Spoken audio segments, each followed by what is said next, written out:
de presse relative au dysfonctionnement grave identifié à la Commission électorale nationale indépendante, CENI. Les membres de l'opposition CAP 2015 à la CENI portent à la connaissance de l'opinion nationale et internationale les dysfonctionnements relevés à ce jour dans le fonctionnement de la Commission électorale nationale indépendante chargée d'organiser l'élection présidentielle de 2015. 1. La question des experts mise à la disposition de la CENI par M. Gilbert Bahara, ministre de l'administration territoriale, de la décentralisation et des collectivités locales. Par lettre en date du 17 août 2012, le ministre de l'administration territoriale, de la décentralisation et des collectivités locales met à la disposition de la CENI 3 experts internationaux. À ce jour, les membres de la CENI ne connaissent même pas les termes du contrat liant le gouvernement à ces experts. Sur ces 3 experts, un seul est aujourd'hui en fonction à la CENI. Il s'agit de M. Clément Aganahi. Ce dernier s'est constitué au sein de la CENI une cellule de travail en recrutant, sans l'aval de l'institution, 4 autres experts internationaux qui relèvent directement de son autorité.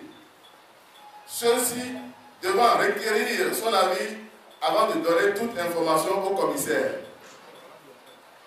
Les 2 actes exposés ci-dessus violent l'article 4 du Code électoral et posent fondamentalement le problème de l'indépendance et de l'autonomie de l'institution. Par ailleurs, aux élections législatives d'octobre 2013, cette cellule d'experts, le soir du scrutin, fait publier directement par la télévision togolaise, pendant la nuit électorale à la CENI, des résultats supposés définitifs, alors que le travail de compilation des résultats des bureaux de vote était encore en cours dans les CENI. Ceci au mépris des directives et procédures de collecte, de transmission, de traitement et de validation des résultats des bureaux de vote et des CENI en vigueur à la CENI.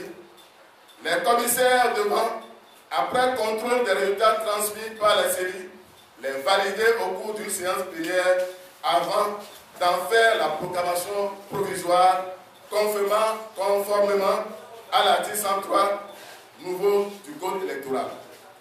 En conséquence, cette cellule d'experts qui a participé à la manipulation des résultats du scrutin d'octobre 2013 doit être dissoute et remplacée par un groupe de nouveaux experts nationaux et internationaux recrutés directement par la CENI avec l'aide de l'Union européenne et du PNUD.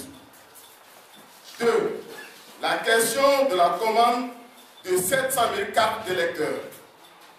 Le 28 octobre dernier, les membres de la CENI sont surpris de voir des agents du dépôt central de Togo 2000 débarquer avec 700 000 cartes d'électeurs et autres matériels et fournitures informatiques qui sont livrés au Centre national de traitement des données par la société CITES, une société belge, sans que la CENI actuelle ou la présidente n'ait passé ses commandes. Les cartes d'électeurs livrées portent la signature de M. Tafa Tabiou, actuel président de l'institution, alors que ce dernier n'a déposé sa signature sur aucun moule du fournisseur depuis son élection le 13 octobre 2014, date de son élection à la tête de la CENI. En conséquence, ces cartes d'électeurs doivent être mises sous scellé en attendant la mise en place d'une commission d'enquête pour identifier comment et par qui cette commande a été faite et investiguer pour voir si d'autres cartes n'ont pas été livrées ailleurs. Le gouvernement doit mettre à la disposition de la CENI le contrat qu'il a signé avec CITES afin de permettre à l'institution d'en connaître et d'en maîtriser les termes. 3. La question de la gestion de certains agents électoraux, je veux parler des opérateurs de saisie OPS et aux techniciens, par la société Sénégal, une société ivoirienne représentant la société belge ZS au Togo. Le 14 avril 2014, le ministre Gilbert Bahara propose au cours d'une réunion avec les membres de la CENI l'externalisation de la gestion de ces agents électoraux. Le 14 juin 2014, après débat, l'Assemblée plénière de la CENI précédente rejette formellement cette proposition et refuse de signer un contrat avec M. Tiche, représentant la société Sénégal, que le ministre Gilbert Bahara a retenu pour gérer ces agents électoraux. Au nombre de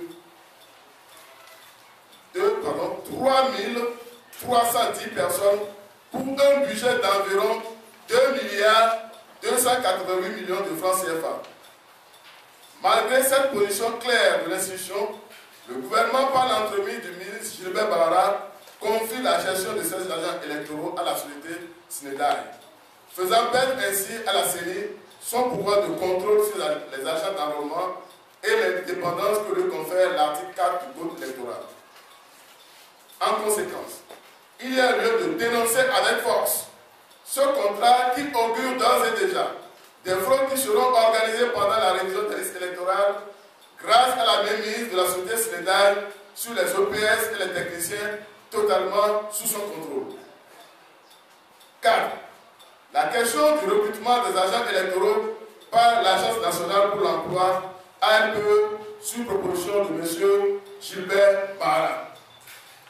L'expérience montre les limites de l'ANPE en matière de recrutement de masse et l'on peut se demander légitimement si des dispositions n'ont pas été prises par le pouvoir en accord avec la LPE pour positionner en majorité des personnes préalablement choisies par le RPT-UMIE. 5. La question concernant la mise à disposition de la CENI de 103 millions de francs CFA dans le cadre du financement des activités de la CENI. Par lettre en date du 6 avril 2014, le ministre des Finances met à la disposition de la CENI une somme de 103 millions de francs CFA pour une mission d'actualisation et de confirmation des centres de recensement et de vote. À ce jour, la CENI attend toujours ses fonds. Ainsi, des crédits sont mis théoriquement à la disposition de la CENI sans suite concrète, alors qu'un chronogramme très serré est établi pour la révision des listes électorales et pour tout le processus électoral. La CENI ne dispose à ce jour d'aucune ressource financière pour exécuter sur le terrain des activités préparatoires comme la communication, la sensibilisation des populations, la formation des OPS, etc. Et l'institution accuse déjà 3 semaines de retard sur le chronogramme adopté le 29 octobre 2014.